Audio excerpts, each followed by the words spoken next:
దేవుని ఘనమైన శ్రేష్టమైన పరిశుద్ధ నామమునకు మహిమస్తుతి ప్రభావములు కలుగునుగాక.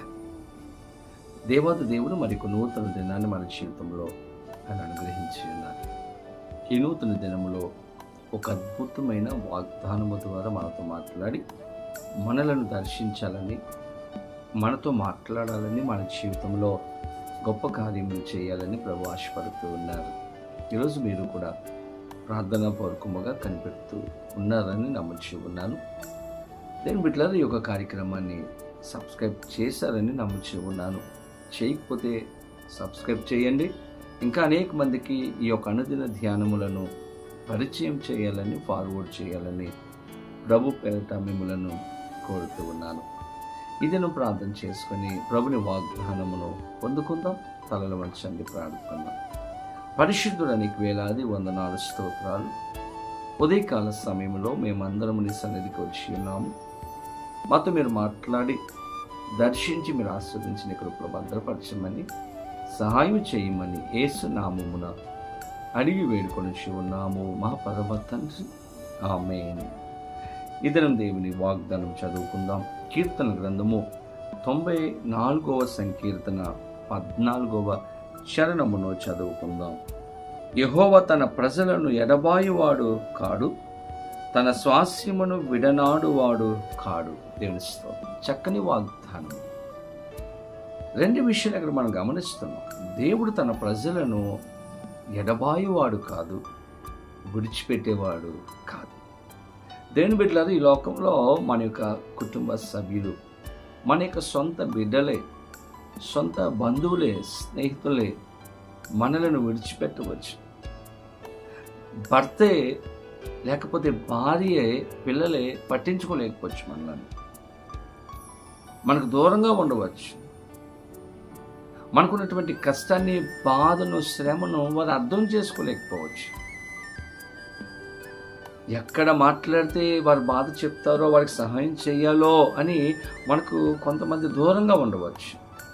దేవుని బిడ్డలు, ఈ లోకంలో ప్రజలు ఆ విధంగా జీవిస్తూ ఉన్నారు.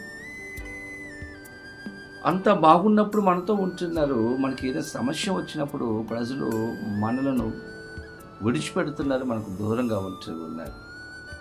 కానీ ఈరోజు వాగ్దానం ఇస్తున్నటువంటి దేవుడు ఎలాంటి వాడంటే, ఆయన ఎడబాయువాడు కాదు, విడిచిపెట్టేవాడు కానే కాదు. మనలను పట్టించుకునేవాడు, మనకు సహాయం చేసేవాడు, మనతో నిత్యము ఉండే దేవుడిగా ఆయన ఉంచి ఉన్నాడు.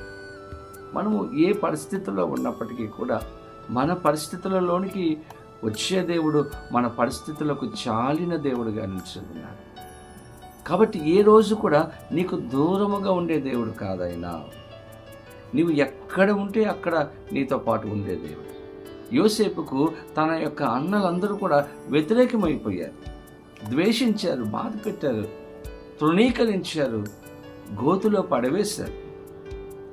కానీ దేవుడు యోసేపుని విడిచిపెట్టలేదు. ఏ గోతులో అయితే పడవేశారో ఆ గోతులో దేవుడు యోసేపుకు తోడుగా ఉన్నాడు.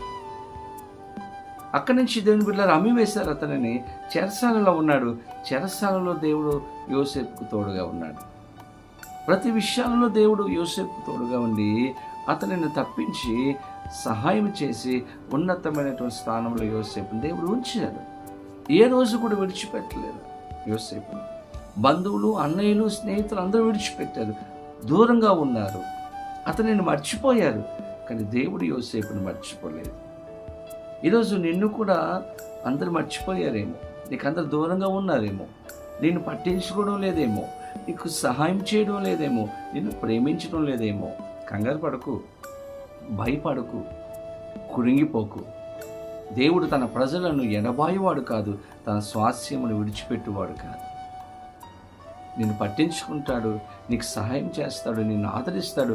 నువ్వు ఏ పరిస్థితిలో ఉన్నప్పటికీ కూడా నీకు సహాయం చేసే గొప్ప దేవుడు. కాబట్టి నీ ప్రతి సమస్యను దేవునికి చెప్పుకో, దేవుడు నీకు సహాయం చేస్తాడు. అటువంటి కృప పరిశుద్ధాత్మ దేవుడు వీడియో చూస్తున్న ప్రతి ఒక్కరికి అనుగ్రహించి సహాయము చేయనుగాక. ఆమేన్. ప్రార్థన. పరిశుద్ధుడా, నీకు వేలాది వందనాలు, స్తోత్రములు. ఉదయకాలములో మేమందరం నీ సన్నిధికి వచ్చి నాకు శ్రేష్టమైన వాగ్దానం ఇచ్చారు. నాయన మమ్మల్ని విడిచిపెట్టే దేవుడు కాదు నాయన, మాకు సహాయం చేసే దేవుడుగా, మమ్మలను పట్టించుకునే దేవుడిగా మీరు ఉన్నందుకు మీ స్తోత్రాలు. మీరు చూస్తున్న ప్రతి బిడ్డ జీవితంలో గొప్ప కార్యములు చేయండి, సమాధానము, సంతోషము, ఆనందము అనుగ్రహించమని యేసు నామమున అడిగి వేడుకొనుచు ఉన్నాము మా పరమ తండ్రి. ఆమేన్. తండ్రి, కుమార, పరిశుద్ధాత్మ త్రియేక దేవుని యొక్క దీవెన ఆశీర్వాదము సదాకాలము కలుగునుగాక. ఆమేన్. దేవుడు మిమ్మల్ని దీవించునుగాక. ఆమేన్.